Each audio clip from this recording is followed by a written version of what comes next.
अस्सलामु अलैकुम रहमतुल्लाहि व बरकातुहू। नाज़रीन, आज की हमारी वीडियो में चंद गलत फहमियों के बहुत उम्दा जवाबात दिए जाएंगे जो कि लिबरल किस्म के लोगों खुसूसन ख़वातीन में पैदा होते हैं कि इस्लाम ख़वातीन के साथ इंसाफ नहीं करता, उनके साथ नाइंसाफ़ी करता है।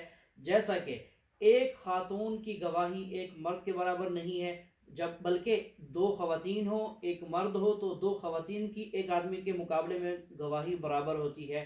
और इसी तरह खातून को किसी भी औरत को घर से बाहर निकलने की इजाज़त किस हालत में नहीं दी गई कि उसने कोई परफ्यूम ना लगाई हो, वगैरह वगैरह। कुछ इल्ज़ामात, कुछ गलत फहमियाँ कह दें, ये लिबरल किस्म लोग के जो लोग हैं वो इस्लाम के बारे में कहते हैं। आइए आज की वीडियो में ये देखिए और उसके बाद सुनेंगे डॉक्टर जाकिर नाइक साहब से बहुत खूबसूरत जवाब देते हैं कुरान और हदीस की रोशनी में।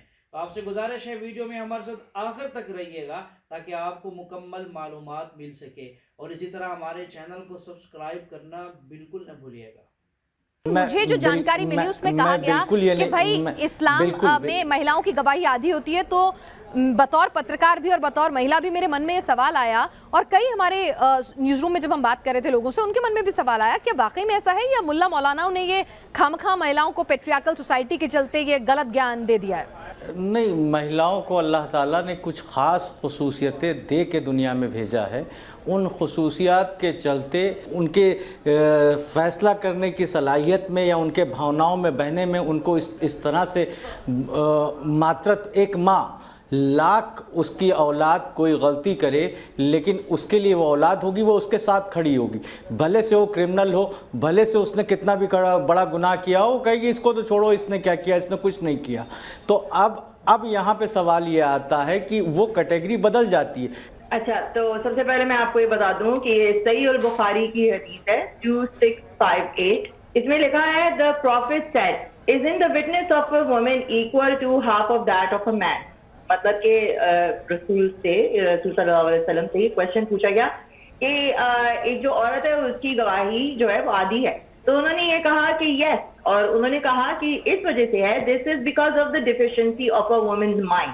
तो ये हदीस में लिखा हुआ है कि औरत का जो है वो गवाही भी आधी है, और इसी वजह से क्योंकि वो सही से सोच नहीं सकती है, उसका दिमाग आधा है। तो दिमाग आधा तो आप छोड़िए, हमें अभी मौलवी साहब ने बहुत अच्छा पॉइंट मारा कि औरत जो है वो माँ बन जाती है। औरत जो है वो जो है एक माँ है, बेटी है, बहू है, बीवी है, बस। मगर ये लोग वो पॉइंट भूल जाते हैं कि औरत उससे पहले, सबसे पहले ना एक इंसान है। तो वो इंसान जो है वो कैसे फील करता है, वो क्या चाहता है, उसको एक इंसानियत के नाते आपने वो आज़ादी नहीं दी है जो एक मर्द को दी है, क्योंकि आप मर्द को एक इंसान समझते हैं और औरत जो है बनी भी आदमी की पसली से है, तो हम तो बने ही मर्द की पसली से ना, हमको इक्वालिटी तो दी ही नहीं है बिल्कुल। तो मैंने आपके सामने ये हदीस आपको सुना दी, लिखा हुआ है। मैं आपको एक कोट यहाँ कर रही हूँ दोबारा से, ठीक है ना। तो ये एक और है 434 कुरान की, ये सूरह निसा की ये है, मैं आपको पढ़ के सुना देती हूँ। इसमें कहा है कि men are caretakers of women, मर्द जो हैं वो हाफिज हैं औरतों के, ठीक है ना। और as man have been provision by Allah over women and tasked with supporting them financially, क्योंकि वो हमारी फाइनेंशियली पैसों की वजह से मदद करते हैं, हमारे टेक केयर करते हैं। And righteous women are devoutly obedient, और जो अच्छी औरतें हैं वो उनका कहना सुनेंगी, और जब वो अलोन है, जब अकेले में हैं, तो वो प्रोटेक्ट करेंगी जो अल्लाह मियां ने उनको दिया है, यानी कि उनकी शर्म का। एंड इफ यू सेंस आप वर्ड्स में, इफ आपको सिर्फ सेंस हो इल कॉन्डक्ट फ्रॉम योर वुमेन, पहले आप उनको एडवाइस करें। आप सिर्फ सेंस कर लें कि ये मेरी बात नहीं सुन रही है, आप उसको पहले एडवाइस करें। फिर अगर वो नहीं सुधरती हैं तो फिर आप उनके साथ बेड अलग कर लें, उनके साथ आप एक बेड में ना सोएं। मगर वो फिर परसिस्ट करती हैं तो फिर आप उनको स्ट्राइक करें या डिसिप्लिन करें या एक और कोई वर्ड करा हुआ है, और फिर वो ब्रैकेट्स में आ जाता है जेंटली। तो और फिर लिखा हुआ है कि but if they change their ways do not unjust them. तो ये आप जहां पर एक जगह पे आपको लिख रहे हैं ना कि माँ के पैर के नीचे जन्नत है, ये बहुत अच्छी लगती है चीजें, मगर जो लिखा हुआ है ना बुक्स में वो बिल्कुल ही डिफरेंट है। 3 सवाल महली सरकार ने उठाए। इस्लाम महिलाओं को कमअक्ल मानता है। दूसरा, इस्लाम महिलाओं को, मर्दों को, पुरुषों को महिलाओं को मारने पीटने के लिए कहता है, उनको अपनी जागीर बना के रखने के लिए कहता है।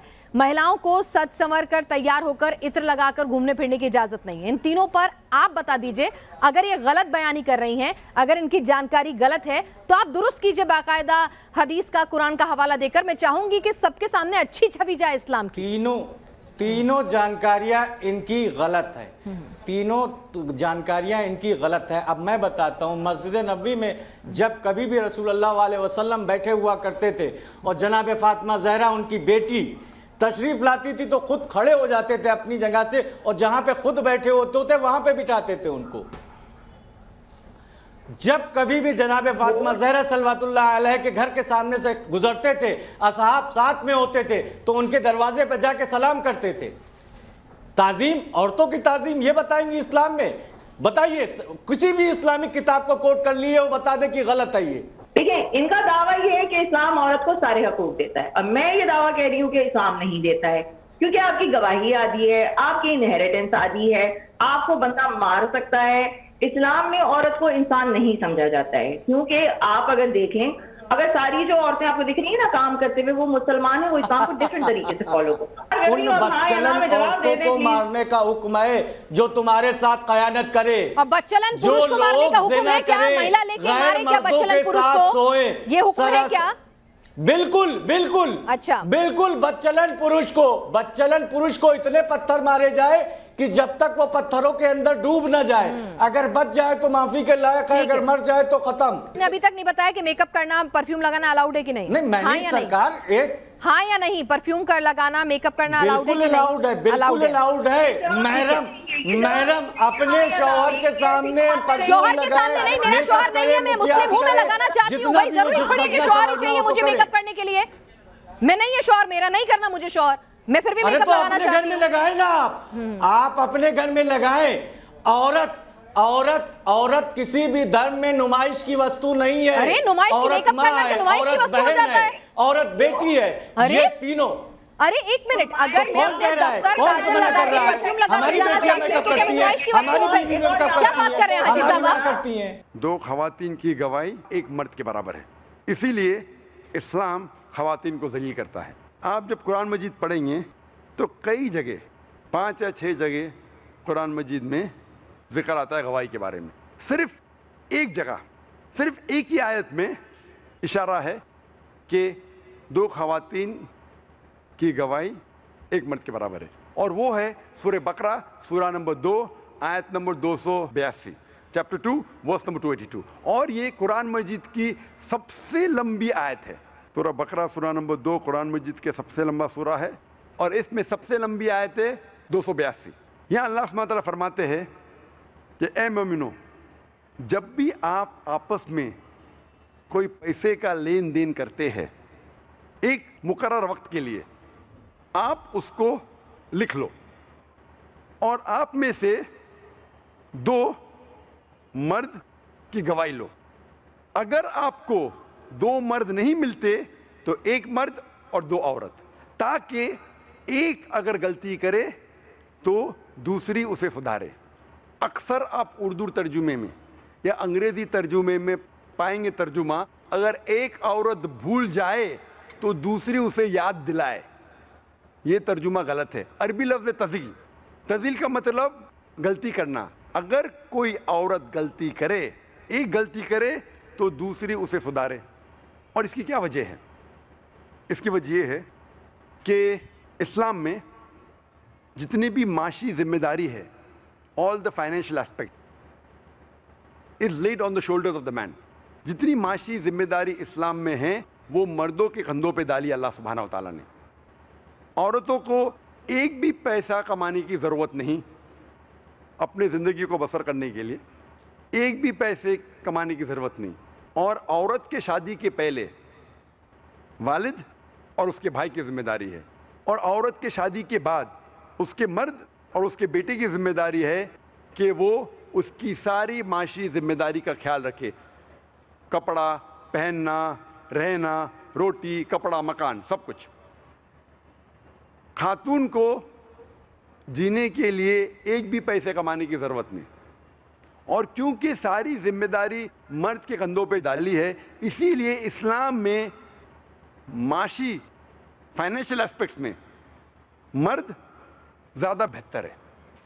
Financially a man is more well aware as compared to a lady۔ معاشی معاملات میں کیونکہ مرد کے کندھوں پہ اللہ تعالیٰ نے ذمہ داری ڈالی ہے، اسی لیے معاشی چیزوں میں مرد کا جو تعلق ہے وہ خواتین سے اور بہتر ہے. اسی لیے ایک مرد کی گواہی 2 خواتین کے برابر ہے. میں آپ کو مثال دوں گا تو کہ آپ اچھے سے سمجھ سکیں. مثال کے طور پہ اگر آپ کو ایک میجر آپریشن کرنا ہے تو سب سے بہتر ہے کہ آپ 2 اچھے سرجن کی رائے لو. اگر آپ کو 2 سرجن نہیں ملتے تو 1 سرجن اور 2 MBBS ڈاکٹر. اسی طریقے سے اگر آپ کو ہارٹ کی تکلیف ہے, دل کی بیماری ہے, دل کی تکلیف ہے, تو سب سے بہتر ہے کہ آپ 2 کارڈیولوجسٹ, 2 کارڈیو سرجن کو دکھاؤ. اگر آپ کو ہارٹ کی سرجری کرنا ہے تو 2 کارڈیو سرجن کو دکھاؤ جو دل کا سرجن ہے. اگر 2 کارڈیو سرجن نہیں ملتے تو 1 کارڈیو سرجن اور 2 جنرل سرجن, کیونکہ کارڈیو سرجن دل کے سرجن کو جو معلومات ہے دل کے بارے میں وہ عام سرجن سے زیادہ ہے. آپ 2 جنرل سرجن سے لے کے دل کی اگر سرجری کریں گے تو آپ کامیاب نہیں رہیں گے. آپ 4 سرجن سے بھی نہیں کر سکتے, کم از کم 1 کارڈیو سرجن تو ضروری ہے. اسی طریقے سے ہمیشہ 2 خواتین 1 مرد کے برابر نہیں ہیں. 1 مرد ہونا ضروری ہے. 2 مرد کی گواہی یا 1 مرد اور 2 خواتین. آپ یہ کہیں گے کہ میں 4 خواتین کی گواہی لوں گا تو قرآن مجید میں یہ صحیح نہیں. اگر 2 ہمیشہ 1 کے برابر ہے تو 2 مرد کے بدلے 4 خواتین بھی چل سکتی نہیں. قرآن میں لکھا ہے 2 مرد یا 1 مرد اور 2 خواتین. تو جس طریقے سے ہارٹ سرجری کے لیے 2 ہارٹ اسپیشلسٹ کی ضرورت ہے یا کم از کم 1 ہارٹ اسپیشلسٹ اور 2 جنرل ڈاکٹر, اسی طریقے سے معاشی معاملات میں گواہی 2 مرد کی بہتر ہے. 2 مرد نہ مل سکے تو 1 مرد اور 2 عورت, تاکہ ایک غلطی کرے تو دوسری اسے سدھارے. جی ہاں ناظرین, آپ نے ڈاکٹر صاحب کی مثال سنی, کیا خوب مثال ہے, تقریباً بات سمجھ آ چکی ہوگی. دیکھیں جیسا کہ اس کا شروع کے اندر ایک لبرل خاتون کا ایک اعتراض تھا کہ مرد کو قرآن کریم میں بتایا گیا ہے کہ اس کو زیادہ قوت دی گئی ہے. دیکھیں بات یہ ہے, لا یکلف اللہ نفسا الا وسعها. قرآن کریم میں اللہ تعالیٰ ایک جگہ یہ ارشاد فرماتے ہیں کسی کو بھی اس کی جو ہے وہ ذمہ داری جو دی جاتی ہے اس کی ذمہ داری زیادہ نہیں ڈالی جاتی کہ اس کے اندر قوت نہ ہو اس کو برداشت کرنے کی, اس کو جھیلنے کی, اس کو نبھانے کی. جتنی اللہ تعالیٰ طاقت دیتے ہیں اتنی ہی ذمہ داری عطا کرتے ہیں. تو مرد و خواتین میں مرد کو اللہ نے مضبوط بنایا ہے, اس لیے مرد کے اوپر جو ہے وہ ذمہ داری بھی بڑی ڈالی ہے کہ اس نے کیا کرنا ہے, اپنی گھر کی خواتین کی بیٹی ہے, بہن ہے, ان کے جو ہے اخراجات کا خیال کرنا ہے, اسی طرح والدہ ہے. تو یہ چیزیں ہیں, مرد کو اللہ تعالیٰ نے قوت زیادہ دی تو ذمہ داری بھی زیادہ سونپی ہے, اور خواتین کو اگر قوت کم دی ہے یا عقل میں ناقص کہا ہے, کمزور کہا ہے, تو ذمہ داری بھی تو کم دی ہے. اور اس میں حکمت کیا ہے وہ اللہ تعالیٰ ہی بہتر جانتے ہیں. آدمی کو چاہیے, آدمی کو بحیثیت عبد, بندہ ہونے کی, کہ میں اللہ کا بندہ ہوں, غلام ہوں, بس اللہ نے جو کہہ دیا اس کو سر تسلیم خم بس مان لیں, اس میں چون چرا کی ضرورت اور گنجائش نہیں رہتی. چلیے مزید سنتے ہیں اس بارے میں ڈاکٹر ذاکر نائک صاحب سے. بہن نے سوال کیا ہے کہ اسلام میں قرآن میں لکھا ہوا ہے کہ مرد کو اجازت ہے کہ وہ اپنی پتنی کو بے حد مار سکتا ہے, تو کیا یہ صحیح ہے؟ لیکن اگر شوہر ایسا کرے تو کیا بیوی کو پرمیشن ہے اسے مارنے کی؟ یہ اس کا سوال تھا.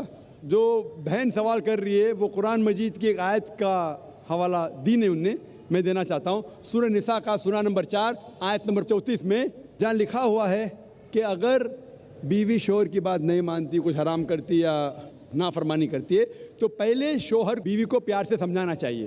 نہیں سمجھتی ہے تو اس کو ڈانٹی دے سکتا ہے. اس کے بعد بستر پہ نہیں ساتھ میں رہنا چاہیے, یعنی اٹس اے گریٹر پنشمنٹ. پہلے پیار سے سمجھاؤ, پھر ڈانٹی دے کے بولو, پھر بستر پہ مت سو ساتھ میں. اس کے بعد عربی لفظ ضربہ, آپ اس کو لائٹلی مار سکتے ہیں, اور حدیث میں آتا ہے کہ اللہ کے رسول فرماتے ہیں یہ لائٹ مارنا کی مثال ہے کہ مسواک سے مانگنا. مسواک مطلب not tooth brush, tooth brush سے آپ پیٹ بھی سکتے, ہوتا ہے نا ہینکرچیف یا رومال سے مارنا. It is a symbolic batting. اور اللہ کے رسول فرماتے جب آپ بیوی کو مارے تو کبھی چہرے پہ مت مارو, ایسا مت مارو کہ نشان رہ جائے. اس کا مطلب یہ مارنا صرف ایک چیتاونی ہے, کہہ رہا ہے آپ لمٹ کے باہر جا رہی ہے, तो ये मानना है more of a symbolic beating, it is not a physical pain. वो शौहर जब बीवी को मारता है उसको दर्द पहुंचाने के लिए नहीं मार रहा है, क्योंकि अल्लाह के रसूल ने कहा कि चेहरे पे मत मारो, निशान नहीं आना चाहिए। उसका मतलब आस्ते से मारो। क्यों? मतलब ये आप अपनी हद पार कर चुकी है, ये अल्टीमेट वार्निंग है। लेकिन उसी तरीके से अगर शौहर बीवी को अपना हक नहीं दे रहा है उस वक्त ये सेम नहीं हो सकता। क्यों? अगर बीवी शौहर को मारेंगी तो शौहर थोड़ी बीवी को छोड़ेगा। ये कुरान की आयत है उसके पहले ही, सूरह निसा सूरह नंबर 4 आयत नंबर 34 में, कि मर्द के पास ज़्यादा ताकत है, लेकिन उसको इख्तियार है कि अगर शौहर उसको हुकूक नहीं दे रहा है वो शौहर से प्यार से बात करे। अब क्यों मुझे हुकूक नहीं दे रहे? अगर नहीं मानता है तो आर्बिट्रर लेके आओ, शौहर के तरफ से एक बड़े को बुलाओ, बीवी की तरफ से बुलाओ, बैठ के बात करो। फिर भी नहीं होता है, हुकूक नहीं दे रहा है, तो वो जाके काजी के पास निकाह फस्ख कर सकती है। निकाह फस्ख मतलब अगर शौहर उसके हुकूक नहीं दे रहा है, मिसाल के तौर पे रोज़ मारता है, रोज़ गाली देता है, हक नहीं दे रहा है, तो वो काजी के पास जाके निकाह फस्ख कर सकती है, मतलब nullification of the marriage. Hope this answer the question sister. जी हाँ नाज़रीन, आपने डॉक्टर जाकिर नाइक साहब से तकरीबन सारे सवालों के जवाबात सुन लिए हैं, सिवाय एक सवाल के, वो मैं आपको आगे चलकर जवाब देता हूँ। देखें, हदीस मुबारक में अल्लाह के रसूल सल्लल्लाहु अलैहि वसल्लम ने इरशाद फरमाया, अद्दुनिया सिजनुल मुमिन व जन्नतुल काफिर, कि जो दुनिया है ये ईमान वाले के लिए कैद खाना है। ईमान वाले में मर्द और ख़वातीन दोनों शामिल हैं, तो उसके लिए दुनिया क्या है? कैद खाना है। और काफिर के लिए दुनिया जन्नत है, कि दुनिया के अंदर काफिर जो गैर मुस्लिम है, जो अल्लाह पर बिलीव नहीं करता, उसकी अपनी मर्ज़ी के मुताबिक ज़िंदगी गुजारता है, तो वो दुनिया में जन्नत की तरह ज़िंदगी गुजार रहा है अपनी चाहत के मुताबिक। उस पर कोई पाबंदी नहीं, कोई रुकावट नहीं, किसी चीज़ की जो है वो उस पर कोई किसी किस्म की कोई पाबंदी नहीं है। अब जो मोमिन है तो चूँकि वो दुनिया के अंदर कैद खाने की तरह ज़िंदगी गुजार रहा है, जैसे कैद के अंदर कोई भी कैदी हो तो उसे अपनी मर्ज़ी के मुताबिक ना खाना मिलता है, ना सोने का टाइम मिलता है, ना पहनने को मिलता है, तो इसी तरह दुनिया में थोड़ी सी ज़िंदगी जो है ये मोमिन के लिए कैद खाने की तरह है। यानी पाबंदियाँ अल्लाह ताला ने जो लगा दी हैं, कुछ पाबंदियाँ मर्दों पर हैं, कुछ ख़वातीन पर हैं। अगर उन पाबंदियों को जो है वो फॉलो करेंगे मर्द और ख़वातीन तो वो फिर कामयाब होंगे, और अगर फॉलो नहीं करेंगे तो फिर उसमें अपना ही आखिरत का नुकसान उठाएंगे। तो इसमें देखें, ये जो एतराज़ात थे, जो गलत फहमियाँ थीं, उनमें से तमाम सवालों के जवाब मिल गए आपको। सिर्फ एक बात रह गई जो डॉक्टर साहब जवाब न दे सके या हमें जो है वो नहीं मिल सका। खैर, तो बात यह है कि अल्लाह के रसूल सल्लल्लाहु अलैहि वसल्लम ने इरशाद फरमाया है कि जो खातून खुशबू लगाकर किसी मजलिस से, किसी बाज़ार से, कोई गैर महरम लोगों से के पास से गुज़रती है तो फरमाया कि वो बदचलन और गुनहगार खातून है। तो ये क्यों फरमाया? देखिए, ज़ेब ज़ीनत जो है वो औरत को इख्तियार करने का 100% हक हासिल है, इजाज़त दी गई है, लेकिन कुछ पाबंदी के साथ कि ज़ेब ज़ीनत एक शादीशुदा खातून के लिए अपनी मर्द की हद तक है, अपने खामिद की हद तक है कि खामिद के सामने ज़ेब ज़ीनत, आराइश, ज़ेबाइश सब कुछ कर सकती है कपड़ों के लिहाज से, और इसी तरह जो है खुशबू लगा सकती है, परफ्यूम लगा सकती है, लेकिन अपने महरम मर्द तक। और जो गैर शादीशुदा ख़वातीन होती हैं, उनके जो महरम जो मर्द होते हैं, भाई हो गए, इसी तरह वालिद हो गए, इसी तरह जो है चचा, मामू, ये लोग, इनके सामने तो खुशबू लगाकर जा सकती है, लेकिन जो गैर महरम लोग होते हैं इनके सामने, इनके पास से गुजरकर खुशबू लगाकर जाने की इजाज़त नहीं है। सुनन तिरमिज़ी के अंदर अल्लाह के रसूल सल्लल्लाहु अलैहि वसल्लम ने सख्ती से मना किया है। अब चूँकि इस दौर के अंदर औरतें जो है वो बहुत सारी एडवांस हो गई हैं, वो मर्दों के शाना बशाना खड़े होने में, पूरा हक मांगने में बहुत सारा कुछ कर जाती हैं, तो साथ साथ खुशबू लगाकर बाज़ारों में घूमना वगैरह वगैरह। तो देखिए, ये एक पाबंदी है, लेकिन पाबंदी एक हद तक है, बिल्कुल इजाज़त ना देना कि शरीयत ने, इस्लाम ने मना कर दिया कि खुशबू नहीं लगा सकती, ऐसी बात नहीं है। इसलिए लिबरल किस्म के जो लोग हैं उनको पूरा नॉलेज नहीं है, पूरा नॉलेज ना होने की वजह से वो एतराज़ात कर बैठते हैं या गलत फहमी के शिकार हो जाते हैं। तो नाज़रीन, उम्मीद करता हूँ आज के ये सवालात और जवाब जो है वो आपको समझ आ चुके होंगे, اور ہماری ویڈیو آپ کو ضرور اچھی لگی ہوگی. کمنٹ کر کے ضرور بتائیے گا ویڈیو کیسی لگی ہے, اور ہمارے چینل کو سبسکرائب بھی کر دیجئے تاکہ اس طرح کی اپڈیٹس اسلام کے بارے میں اچھی جو ہے وہ اچھی تحقیقات اور غلط فہمیوں کا ازالہ وہ آپ تک پہنچتا رہے.